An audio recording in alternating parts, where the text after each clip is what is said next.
કેમ છો લાલાઓ? અગાઉ વિઘટન પ્રક્રિયા જોઈ ગયા હતા. આજે વેરી મોસ્ટ ઇમ્પોર્ટન્ટ પ્રક્રિયા વિસ્થાપન પ્રક્રિયા જોવાની છે. બહુ મજા આવે એવી પ્રક્રિયા છે વિસ્થાપન પ્રક્રિયા. ચલો તો પહેલી વસ્તુ કે ભાઈ વિસ્થાપન પ્રક્રિયા એટલે શું? ડન.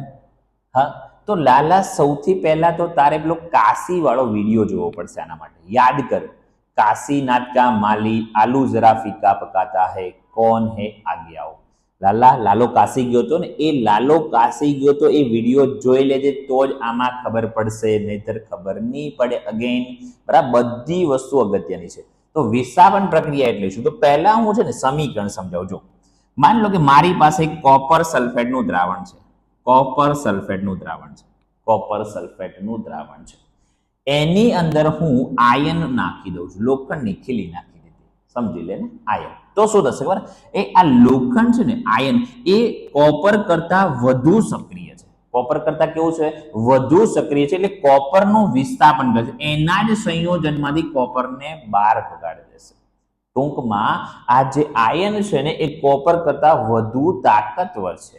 એટલે કોપરને બોચીમાંથી પકડીને બહાર કાઢશે, એના જ ઘરમાંથી. લાલા હા, તો વધુ ક્રિયાશીલ તત્વ જે છે એ ઓછા ક્રિયાશીલ તત્વને, એટલે કે વધુ સક્રિય તત્વ ઓછા સક્રિય તત્વને તેના સંયોજનમાંથી શું કરે છે? દૂર કરે છે. ઓકે, અને અહીંયા બની જશે આયન સલ્ફેટ, FeSO4. એટલે આવી પ્રક્રિયાને શું કહેવાય? વિસ્થાપન. કારણ કે અહીંયા કોપરનું શું થઈ ગયું? કોપરનું વિસ્થાપન થઈ ગયું. એટલે આ પ્રક્રિયાને શું કહીએ છીએ? વિસ્થાપન પ્રક્રિયા કહે છે. સેમ માની લો કે હું કોપર સલ્ફેટનું દ્રાવણ લઉં છું અને ઝીંક સાથે પ્રક્રિયા કરાવું. કોની સાથે પ્રક્રિયા કરાવું છું? ઝીંક સાથે. તો ઝીંક છે વધુ ક્રિયાશીલ છે કોપર કરતા, એટલે કોપરનું શું કરશે? વિસ્થાપન કરી દેશે. સમજણ પડે? અહીંયા બનશે ઝીંક સલ્ફેટ. ઓકે, સમજણ પડે કે ના પડે? તો તમારે શું કરવાનું? અહીંયા ખબર છે, કોઈ પણ અહીંયા સંયોજન લઈ લેવાનું, એના કરતા વધુ સક્રિય તત્વ અહીંયા લઈ લેવાનું. ઓકે, જેમ કે હું લઈ લઉં છું એક નાઇટ્રેટ વાળું લઈ લઉં, બરાબર, silver nitrate, AgNO3, silver nitrate લીધું. હા, સિલ્વર નાઇટ્રેટ. એની કોની સાથે પ્રક્રિયા કરાવું? માની લો કે ઝીંક સાથે કરાવું છું. લેડ પણ કરી શકાય. ઝીંક લીધી તો ઝીંક છે ને સિલ્વર કરતા વધુ સક્રિય છે. એટલે ઝીંક છે ને એ શું કરશે? આ સિલ્વરને એના સંયોજનમાંથી દૂર કરશે. એટલે અહીંયા આવી જશે Ag. અને અહીંયા શું બનશે? તો અહીંયા બની જશે ઝીંક નાઇટ્રેટ. આ ખાસ ઝીંક નાઇટ્રેટ. હવે જો Zn નાઇટ્રેટ NO3 કૌંસમાં 2. કેમ આવું થયું? ઝીંકની સંયોજકતા 2 છે, નાઇટ્રેટ બહુ પરમાણ્વીય છે, એટલે કૌંસમાં દર્શાવવું પડે, તો ઝીંક નાઇટ્રેટ બની ગયું. આવી રીતે લાલા. તો આ પ્રક્રિયાને કઈ પ્રક્રિયા કહેવાશે?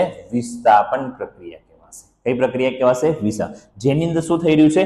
વધુ ક્રિયાશીલ, વધુ સક્રિય તત્વ ઓછા સક્રિય તત્વને તેના જ સંયોજનમાંથી શું કરે છે? દૂર કરે છે.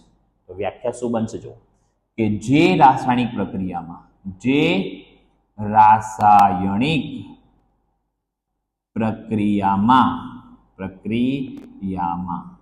શું થાય છે? વધુ સક્રિય તત્વ. શું? વધુ સક્રિય તત્વ એ ઓછા સક્રિય તત્વને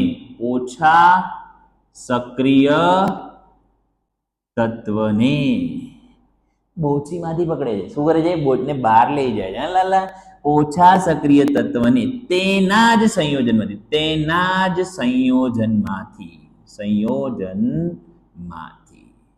શું કરે છે?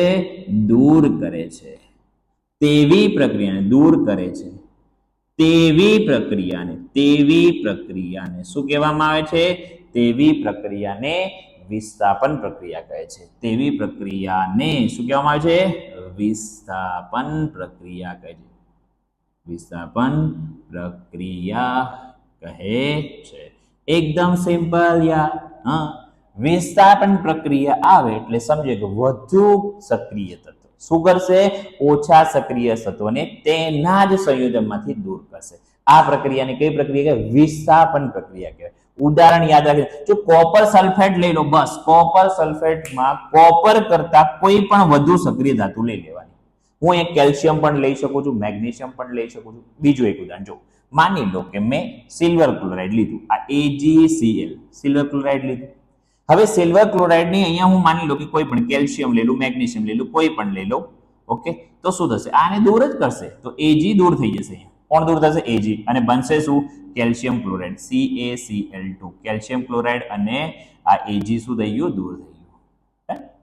આવી રીતે સમજ પડે કે નહીં? કોઈ પણ સંયોજન લઈ લેવાનું, નાઇટ્રેટનું લો, સલ્ફેટનું લો, ક્લોરાઇડનું લો, એની સાથે આગળ જે ધાતુ છે એના કરતા વધુ સક્રિય ધાતુ લઈ લેવાની, એટલે આ થઈ જશે તમારી વિસ્થાપન પ્રક્રિયા. ક્લિયર થાય છે? નેક્સ્ટ લેક્ચરમાં આપણે જોઈશું દ્વિવિસ્થાપન પ્રક્રિયા. તો જો ચેનલ સબસ્ક્રાઇબ ન કરી હોય તો સબસ્ક્રાઇબ કરી લેજે અને મિત્રો સાથે શેર પણ કરજે. આપણે જલ્દીથી જલ્દી 1K સુધી પહોંચવાનું છે આપણે. ઓકે, અને આવો જ તમારો સપોર્ટ મળતો રહે એ બદલ આભાર. Thank you so much.